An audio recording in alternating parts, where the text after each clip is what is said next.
'Tis so sweet, trust in Jesus, just to take him at his word and just to rest upon his promise, thus to know that saith the Lord. Oh Jesus, ibihe turimo nta nkuru nziza zigisigaye zikiriho. The times which we live in now, we no longer receive good news. Hariho n'ibintu biba bikaza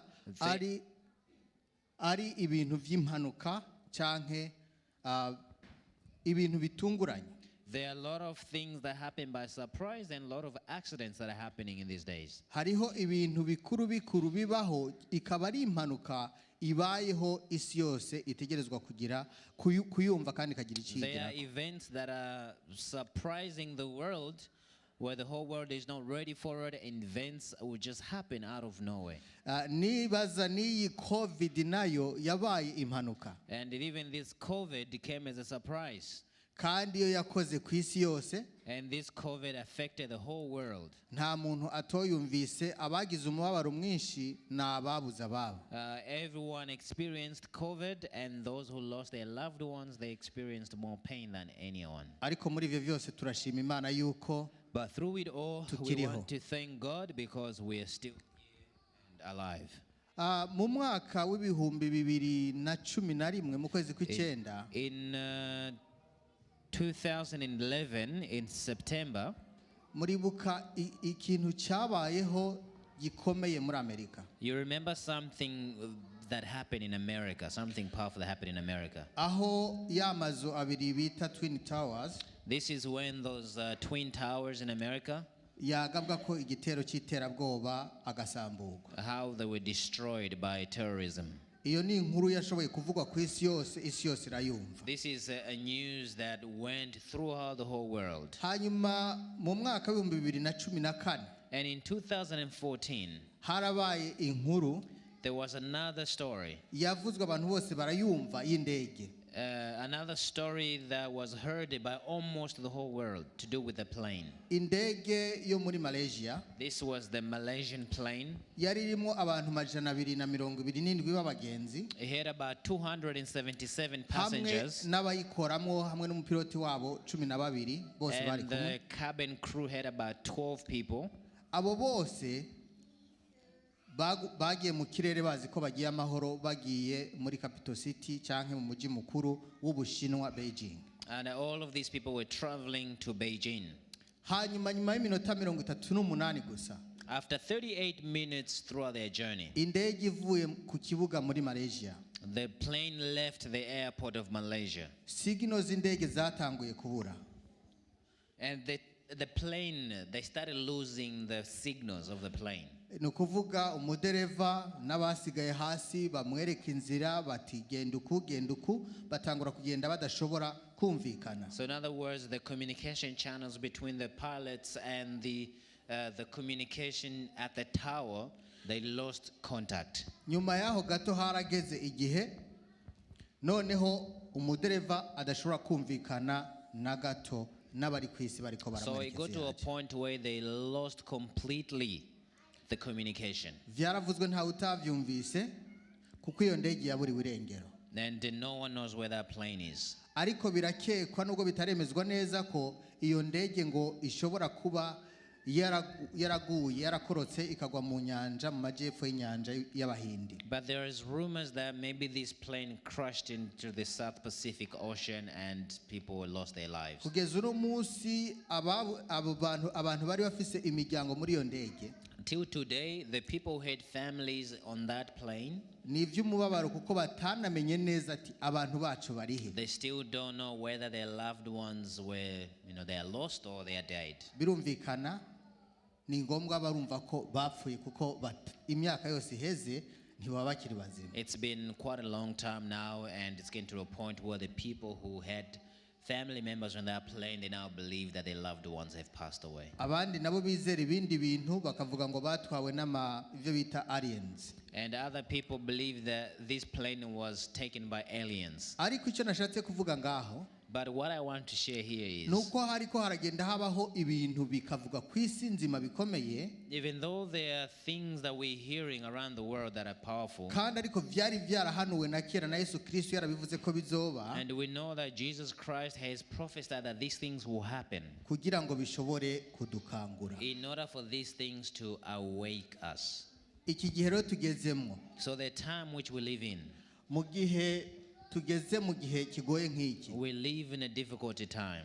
ni igihe It's time cy'agakiza kacu For kabangamiwe n'igihe tugezemo. It's time for our salvation. Ni igihe cyo kugumya agakiza kacu. It is time to hold on to our salvation. Tutarabandanya reka tubanze dushima Imana. Before we continue, let us have a word of prayer. Our Father in heaven, the creator of universe, the creator of everything, we thank you so much for you created us in your own image. We thank you for the salvation. We thank you for the gift of the life. We thank you for the gift of Sabbath, that we are here today to worship you. Father, we come before you asking the forgiveness of our sins as we are living in this sinful world. Father, we ask you to cleanse us. Father, we ask you to feed us today. Let me be the instrument that you're going to use to speak to your people, Father. Father, I ask you that you will leave this place encouraged and changed in Jesus' name. In Jesus' name, amen.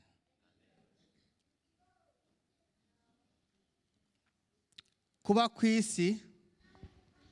kwisi utemera ko hari Imana ni impanuka. Being on this earth and then believing that there is no God is a tragedy. Twumvise isanganya yabayeho indege. We heard about the missing plane. Ariko no kuba kwisi utemera ko Imana iriho ni impanuka kandi ikomeye cyane. Living in this earth without believing that God exists is a very big tragedy. Twumvise ukuntu uyu mupilote w'indege atashoboye kuvugana n'abari ku isi. We heard how the pilot could not communicate with the people on the ground. Burya umupilote yari ko aratwaza indege ari mu kirere adafise abamuyobora bari ku isi ntabwo ashobora kumenya ariko araja. So because if the pilot cannot fly a plane if he doesn't have people to communicate with on the ground. Kandi ivyo bitugereraniza natwe kubaho tudafise Yesu. And this kind of shows us as well living our lives without Jesus. Kubaho tudashobora kuvugana n'Imana. Living our lives without talking to God. Iyo ni impanuka isumba impanuka zose zigeze kubaho. That is a very big tragedy. Muri iki gihe isi ni ihanganiro ry'ikibi n'iciza. In this time, the world does not have patience for what is good or bad.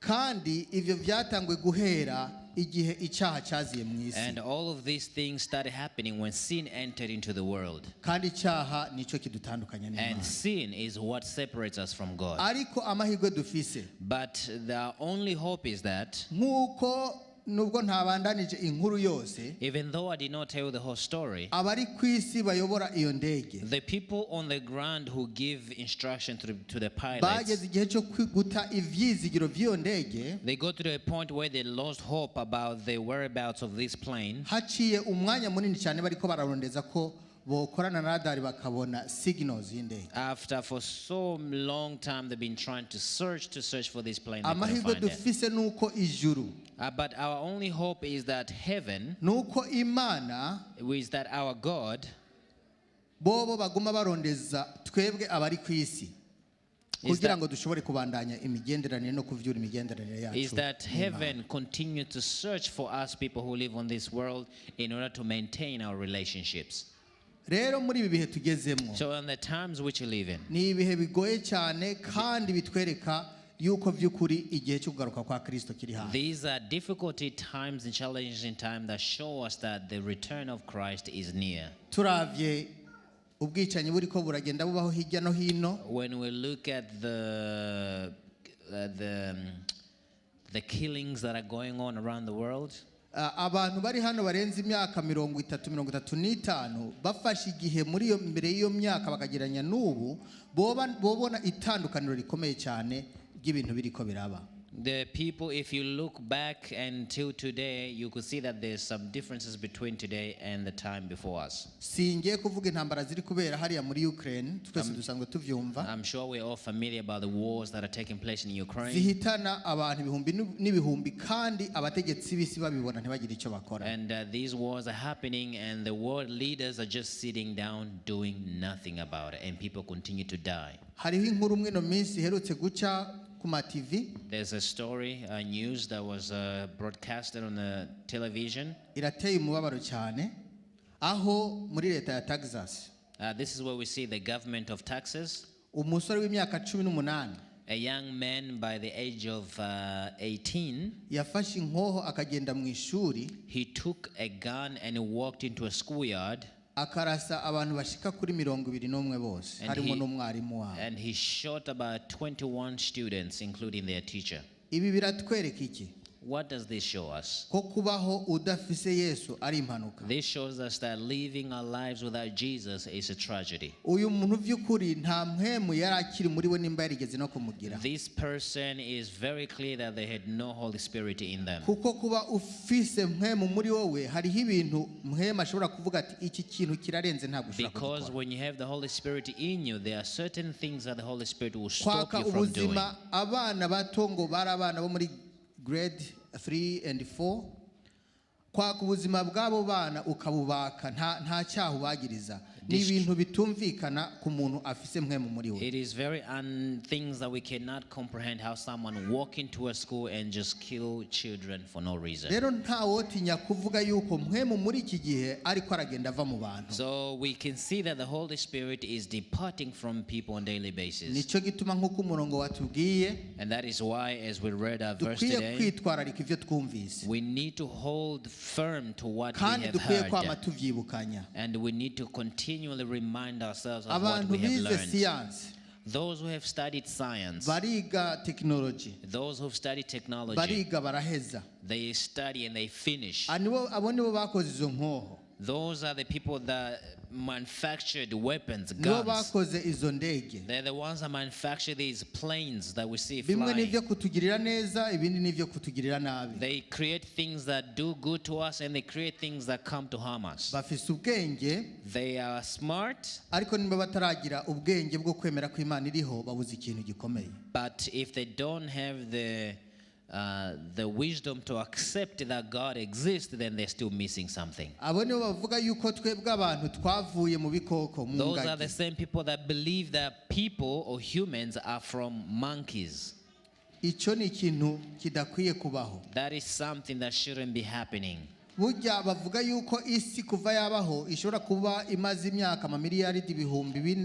say that the world has existed for millions of years. Ariko abahinga bakurikiranye muri Bibiliya bakaraba ibisekuruza guhera kuri Adamu. But the Bible scholars who went through the Bible and studying, trying to do some research, starting from our forefathers Abraham, baduhamiriza yuko isi yo bita imaze imyaka ibihumbi bitandatu birenga ko gatoya. They will tell you that the world has existed just over 6,000 years. Izo zindi nyigisho nayo mamiliyoni yose y'imyaka mamiliyaridi. All these other millions of years that these scientific talk about. N'uburyo bwabo bize kugira ngo bayovye ico ijambo ry'Imana ryagombye. This is their own ideas trying to deceive people. Rero abize science. Those who study science na technology. And technology. Ni vyiza n'ubumenyi. It is good that you have that knowledge. Neza science nayo haraho ishobora guhuza na Bibiliya canke igahamya vyuko ishobora guhamya ico Bibiliya ivuga. In fact, most of the time when you look at it, science confirms what the Bible talks about. Kandi kubana baraho. And for the young children that are here. No kuba youth bari ngaho. And to the youth that are here. Ndabatera umwete wo kwiga. I want to encourage you to study. Ariko ntimwige science na technology. But don't study science and technology because you want to argue with God. Ahubwo mwige mufise ishaka ryo gushaka gutahura no kumenya no kuraba ibihamya vyerekana koko uko Imana iriho. But study with the spirit of you wanting to understand and to get evidence and confirm that everything we see about God and nature is true. Kuko muri iki gihe Because in these days, abantu benshi bari gukurikira science na technology, a lot of people follow what science and technology brings them, bakibagira umuremyi wabo. and they forget their creator.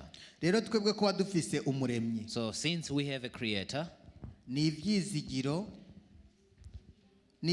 biri muri we by'agakiza and the hope of salvation that is within us, kazanwa n'Imana, this comes by God, kandi ivyo vyatanguye guhera kera isi yaremwa. and this started from from the beginning of the world.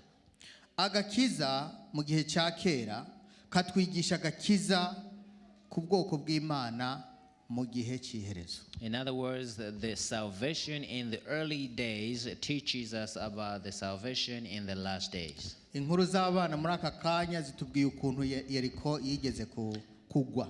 During children's story, they told us about the fall of Jericho. Ivyo byose byari kugira ngo Imana ishitse amasezerano yayo. All of those things happened in order for God to fulfill His Hanyuma mu promises. gitabo cya Kuvayo In the book of Exodus 14 turasoma umurongo wa 13 n'uwa 14. 14 verse 13 to 14. Hari aya majambo avuga ngo, Exodus chapter 14 verse 13 to 14. Please read in your English Bibles. I'm not going to read. Exodus. Mose yishura abantu ati, ntacyo mutinya, mwihagararire gusa murabe agakiza Uhoraho agira ngo abazanire uyu munsi, kuko abanyegiputa mubonye uyu munsi mutazokongera kubabona ukundi. Uhoraho niwe agira ngo abagwanire, namwe nimwinumire gusa. Amen.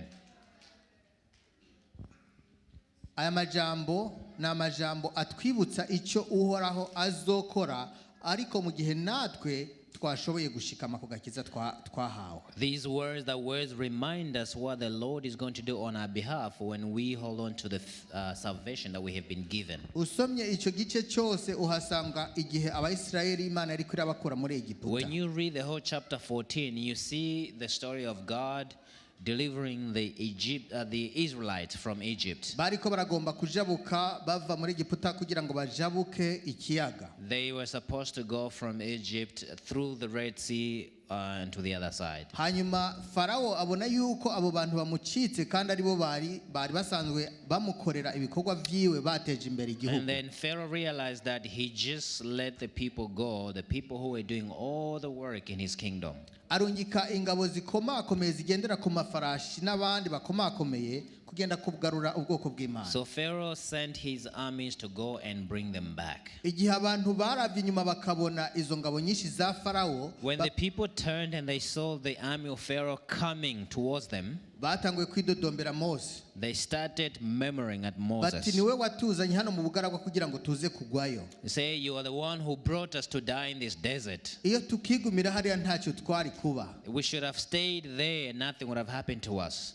Bene data, Brethren, no muri iki gihe cyacu even today, hariho abantu bavuga ngo mbega iyo nigumira ndi umupagani ho simba mbayeho nk'abandi. there are people who say that, oh, if I would have just remained a pagan, I could have just survived just like any other people. Ariko dukwiye gushimira Imana But we need to thank God, ko yaduhaye agakiza gusa rimwe gusa biciye muri Yesu because Kristo. God has given us salvation Kuko through ivyo Jesus tubona Christ. hariho abandi badashobora kubibona. Because the things which we see, other Kuko people are ivyo unable to see twumva them. hariho abandi badashobora We kuvyumva. can hear what other Kuko people cannot ivyizigiro hear. dufise hariho abandi badashobora Because the kubigira. hope we have, other people do not Imana have. ishimwe It. cyane. Praise God for that. Bene data, Brethren, tugumye agakiza twahawe rimwe. let us hold on to the Nivyo hariho faith ibintu we're given by God. bigoye muri iyi si. I know there are things that are very Hariho challenging in ibihe this by'umubabaro world. n'ibicantege. There are sad times in this world. Hariho ibintu ducamwo There are many things which we go through tukagera igihe twumva ivyizigiro vyacu to biragabanutse. the point where we feel like our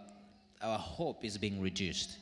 Paul yarandikiye Timoteyo Paul wrote to Timothy mu gice muri Timoteyo wa kabiri mu gice cya gatatu umurongo wa mbere kugeza kwa kane. 2 Timothy chapter 3 verse 1 to 4. Yariko aramubwira ibintu bizobaho mu gihe cy'iherezo. 2 Timothy chapter 3 verse 1 to 4. Ni Paul ibintu writing to Timothy. biteye ubwoba. Paul was writing to Timothy about the things that will happen in the last days. ni ibintu woshobora kubonera hafi yawe. These are things that you can see around you. Sinzi ko novuga ati hari n'igihe nawe wovyibonako. Sometimes it might happen to you. Ni ibintu ushobora kubona hafi nakure. There are things you can see that's around you. Yaravuze ku murongo wa mbere kugeza ku wa kane. From verse 2 Timothy chapter 3 verse 1 to 4. Atariko umenye yuko mu minsi y'iherezo hazoba ibihe bigoye cyane. Hazoba ibihe bigoye kuko abantu bazoba bikunda gusa. Bakunda amahera, birarira, bibona, batukana, batumvira abavyeyi, intashima, abanegura ivy'Imana, badakunda n'ababo, banka kuzura, barementanya, batigarura, inkazi, badakunda ivy'isi, abaguranyi, ibirandamuke, abikakisha, bakunda ibibahimbara, bakabirutisha Imana. Ibi bintu twoba tubibona hafi yacu canke twoba tuvyibona ko twoba tubibona mu ngo zacu twoba tubibona nimba tubibona tumenye ko ari igihe cy'iherezo. If we see these things whether in our communities, in our homes, in our families, or in the things that surround us, if we see this characteristic that this verse just talked about, then we know that we live in the last days. Ese twoba tubibona byo bidutera umubabaro kugira ngo turirire Imana dusabe Imana kagakiza twahawe rimwe gusa ntikatwiyake. When we see these things, do we go back and cry to God to give us salvation which you can hold on to? Ni n'igihe cyo kuborogera Imana. This is time to be right with God. Gutakamba kugira ngo mu gihe ibi bintu biboneka mwisi biboneka hafi yacu ibi bintu Imana yavuze ko bizobaho nimba biri kuboneka Imana izitugumiriza agakiza yadusezeranye. Whenever we see these things, we should know that it's time for us to get on our knees and pray to God and ask God so that when we're going through these things, God will help us to hold on to the faith that we have so that we will not give up. Mwishuri ry'isabato mu gatondo during Sabbath school this morning, twabonye aho Yakobo yarageze i Beteli. We saw where Jacob was going to Bethany. Maze Imana iramusanga. And then God came to him. Iramubwira ati ntutinye kuko ndi kumwe nawe. And God told him to not be afraid because God was with him. Iti kandi nzoguha umugisha. And God says, I'm going to bless you. Yakobo atora ibuye. Jacob took a rock. Ararishinga. And he put it somewhere. Aravuga ati aha hantu hazobaho gusengera. And he said that on this rock I'll build a church. Twabonye n'ingazi yamanuka ivuye ku ijuru. And he saw a ladder coming down from heaven. Aho mu ndoto yabonye abamarayika baduga bamanuka. Where he saw angels going up and down on that ladder. Ibyo bitugereraniriza hagati yacu communication yacu n'ijuru. Which symbolizes our communication between us and heaven. Imana iri ku gikorwa cyo kugira ngo ubwoko bwayo.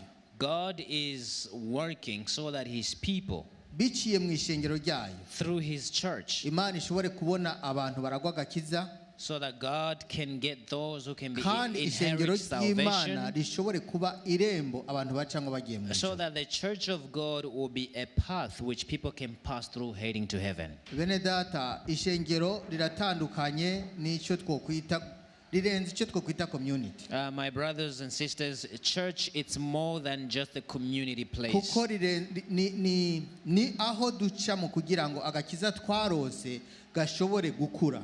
Because the church is where we pass in order for our faith to grow. Mvuze ko kumbura ari irembo ry'ijuru harabo bitahura ukundi, ariko ishengero rirashobora gufasha abantu mu rugendo rwa Gikristo kugira ngo bashikire ijuru. The church, it helps people to strengthen their faith in their journey to go to heaven. Umwanya wawe ugaheba kuryama. If today you woke up, ntuvuge ko wapfushije igihe cyawe ubusa. You did not waste your time to come kandi here. igihe cyose uzobwirwa kujya mu ngoro y'Imana, and each time you are told to go in the house of God, waba uri ukuze canke uri umuyanga people uri whether umwana, you are young or you are old like me, ntugende ukwega ibirenge. Do not be discouraged. ntugende uvuga ati mfushije igihe cyanje ubusa. Do not think to yourself that you're wasting your time when you come into church. kuko aho ariho ushobora guhezagirwa imigisha. But a church, that's where we receive blessings. ni hagakiza kawe gashobora kuronkera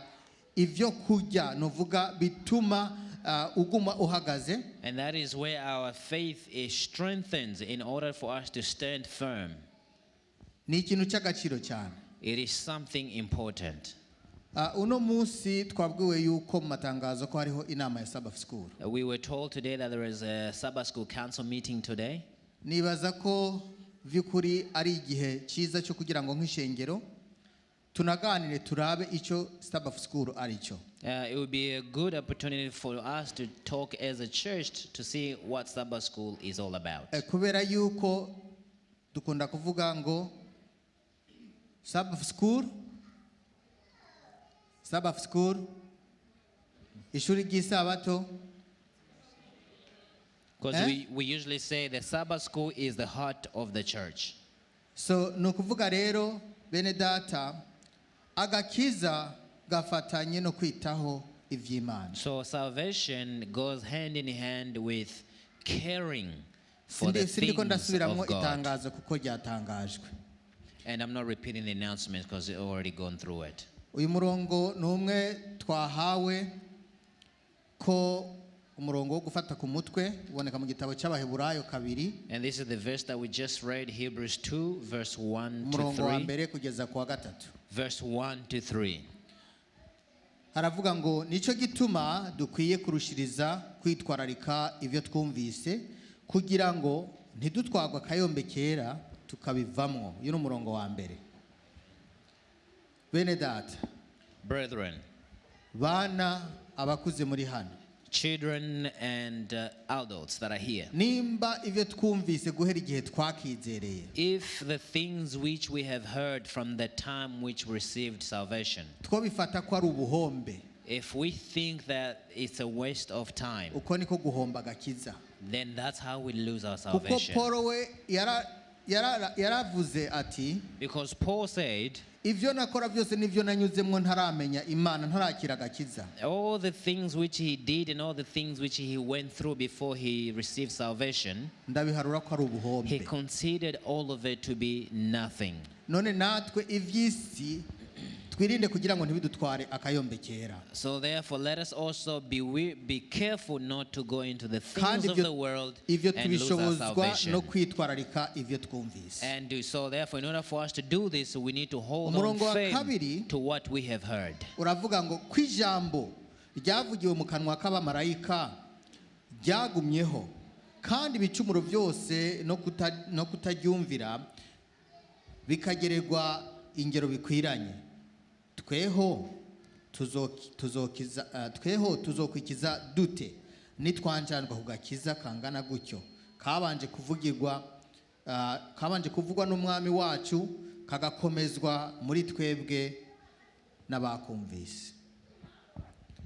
Agakiza twakiriye, Salvation in which we have received. igihe twari twemeye kwakira Yesu Kristo nk'umwami n'umucunguzi wacu. When we first believed and accepted Christ as our Lord, personal Savior. Igihe twokavamo, If we forsake that salvation tukavuga tuti isi iraryoshe twigiriye mu vy'isi, and start pursuing the things of the world, ndikubwira abakuze n'abato and I'm mwese, talking to the young and the old, tukavuga tuti twisubirire mu vyaha, and we think to ourselves, let us go back into the world. isi igiye kuduherera ko tutinejereje. The world is about to finish and we need to enjoy ourselves. Aho tuzoba tunyuranye n'agakiza. If we do that, then we are going Kandi contrary to salvation. akagakiza twagahawe rimwe gusa kugira ngo tukagumemwo. And we were given these salvations once in order for us to hold on firm to it. Isengesho ryanje nuko twoguma mu gakiza kugeza umwami wacu Yesu My agarutse. prayer is that we can hold on to the faith, to the salvation which we have until Christ comes back. N'ivy'ukuri vyaha vyaragwiriye, Yes, there's a lot of sins in this ariko world, Imana itwipfuriza but God wants kubireka tukaronka agakiza.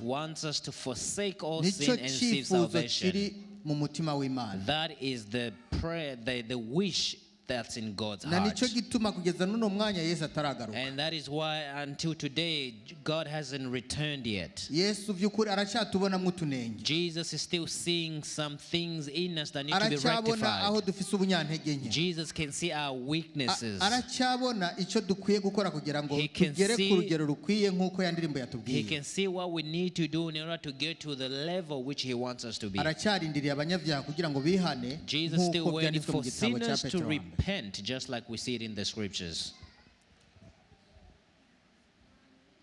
kuko mu gitabo cya Yohana igice John, cya gatatu umurongo wa 14 John 3, verse 14 to 15. kabandanya gato hari amajambo John 3, verse 14 to 15. amajambo nkunda cyane. There are some wonderful words which I love a lot. aravuga ngo kuko urukundo Imana yakunze abari mu isi ariko rwatumye itanga umwana wayo w'ikinege ngo umwizera wese ntaza apfe rubi ariko ahabwe ubugingo budashira. John 3:16. 17 kuko Imana itatumye umwana wayo gucira abari mu isi urubanza ariko ngo abari mu isi bakizwe nawe. Amen. And verse 17 as well. aka ni agakiza kadasanzwe. This is salvation to its fullest. nta n'umwe yagiye guhamagara Yesu ngo manuka uze udupfire. None of us went to call Jesus and asked him to come and die for us. ariko yagize icyumviro cyo kudupfira igihe twari tukiri abanyabyaha. But he had that plan to die for us while we were still here on earth. yemeye kuza muri iyi si arabambwa He came and be crucified kugira ngo jewe nawe ashobore kuduhesha agakiza. so that you and I can receive salvation. reka ivyizigiro biri muri wewe nanje. So let the hope which is within you and me, ivyizigiro by'agakiza twimirije kuronka. the hope of salvation which we are anticipating, ivy'isi ntibibe igicu gikingiriza umucyo n'agakiza twahawe let n'Imana. this hope be the hope that brings light. reka amahoro y'Imana abe mu mitima yanyu. Let the peace of God be in our hearts. reka agakiza twahawe rimwe Let the salvation which we have already received tukumireko hold on firm to kugeza it igihe Yesu azogaruka. until Jesus comes back. niryo sengesho ndabasabira nanje nisabira mu izina rya In Yesu. Jesus' name, amen.